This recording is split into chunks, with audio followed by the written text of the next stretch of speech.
బయట అధర్మికంగా ధర్మానికి వ్యతిరేకంగా ఏదైనా జరుగుతా ఉంటే శృంగేరి పీఠం వాళ్ళు వచ్చి రెస్పాండ్ అవ్వాల్సినటువంటి ఇది అందులో ఉంటదన్నమాట. మఠాన్వయ శాసనంలో వాళ్ళు చెప్పినటువంటి దాంట్లో ఉంటది. ఇప్పుడు ఇందులో చూసుకుంటే ఇన్ని మందిరాలు మన భారతదేశంలో ముఖ్యంగా దక్షిణ భారతదేశంలో వచ్చినాయి కదా, మరి దక్షిణామ్నాయ పీఠ శృంగేరి వారు వచ్చి ఎందుకు మాట్లాడట్లేదు? పైన 3 పీఠాలు ఉన్నా సరే ఈ శాసనం ఏదైతే ఉంటో వాళ్ళు ఇక్కడికి వచ్చి చదువుకొని వెళ్ళాలి. వాళ్ళ చదువుకొని పీఠంలో వెళ్ళాలి. ఈ శాసనం ఉండదు. ఇప్పుడు కాన్స్టిట్యూషన్ ఒక దగ్గర ఉంటది. ఓకే. అది మనకి బుక్ స్టోర్ లో అవైలబుల్ ఉన్నట్టు ఈ మఠాన్వయ శాసనం ఏదైతే ఉంటుందో 3 పీఠాల్లో ఏమి ఉండదు. వాళ్ళు ఇక్కడికే వచ్చి చదువుకొని పోవాలి. ఇంకొక ఆప్షన్ లేదు. ఇంకొకటి మనకి శృంగేరి మనకి ఎట్లాంటిదో కంచి కూడా మనకు అంతే ప్రామాణిక పీఠం అన్నమాట. కంచి చిత్రామ్నాయ పీఠాల్లో ఉండనప్పటికీ కూడా డైరెక్ట్ గా ఆదిశంకర్లు అక్కడ ఉండి అక్కడ గురుపీఠంగా కంచి పీఠాన్ని ఏర్పాటు చేశారనమాట.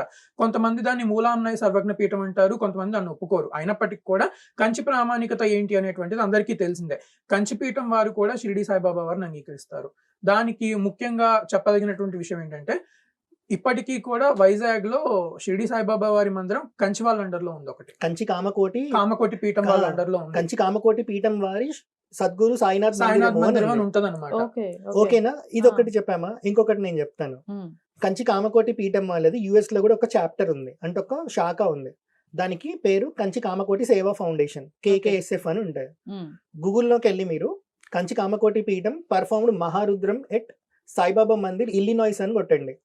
వాళ్ళ వెబ్సైట్ లింక్ డైరెక్ట్ ఓపెన్ అవుతుంది. ఓపెన్ అయ్యాక అందులో క్లియర్ గా రాసింది ఏమంటే, నడిచే దేవుడు ఎవరైతే ఉన్నారో చంద్రశేఖరేంద్ర సరస్వతి స్వామి వారు, వారి ఆజ్ఞను అనుసరించి వారి మాటలను అనుసరించి లోకశాంతి కోసం మేము సాయిబాబా గుడిలో మహారుద్రం చేస్తున్నాము అని ఉంది. ఇక్కడ సాయిబాబా మందిరం రాశారు తప్ప సాయిబాబా దర్గా రాయలేదు. ఇప్పుడు కంచిపీఠం సాయిబాబాని యాక్సెప్ట్ చేయలేదు అనుకోండి, మరి అలాంటప్పుడు ఒక దర్గాకి పోయి పూజలు చేయడం ఎప్పటి నుంచి స్టార్ట్ చేశారు? మరి వీళ్ళ ప్రకారం సాయిబాబా ముస్లిం కదా, సాయిబాబా దగ్గర సమాధి ఉంటది కాబట్టి దర్గా కదా. మరి దర్గాలో కంచిపీఠం ఎప్పటి నుంచి స్టార్ట్ చేశారంటే కంచిపీఠం వాళ్ళు చెప్పుతో కొడతారు. ఎవరన్నా క్వశ్చన్ చేయగలుగుతారా? ఇవన్నీ బయటికి రాలేదు.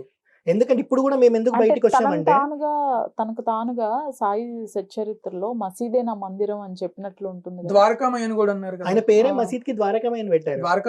యాక్చువల్లీ అది మసీద్ కాదు, ఓకే, ప్రార్థన చేస్తున్న స్థలం కూడా కాదు. ఇప్పుడు మా ఇంట్లోనే తీసుకుందాం. మా అమ్మమ్మ వాళ్ళ నాన్న ఉంటారు, బట్టలు అమ్ముకునే వాళ్ళు. ఊరికి వెళ్ళి బట్టలు అమ్ముతారు కదా కొన్ని మ్యానుఫ్యాక్చర్ చేసే వాళ్ళ దగ్గర. అలా ఉండే. అలా ఒక రోజు పోయిన వాళ్ళు వెంటనే ఇంటికి వచ్చేస్తారా? నైట్ కల్లా పక్కన ఊరికి పోయిన వాళ్ళు ఆ కాలంలో లేదు, పాదయాత్రనో చేయాలి, ఇంకొక ఆప్షన్ లేదు. సో అలా గోండ్కర్ అనే ఫ్యామిలీ వాళ్ళకి సంబంధించిన ప్లేస్ అది. ఇప్పట్లాగా రియల్ ఎస్టేట్ మీద అప్పట్లోనే వ్యామోహం ఉంటే వాళ్ళే ఎలగొట్టేవాళ్ళు.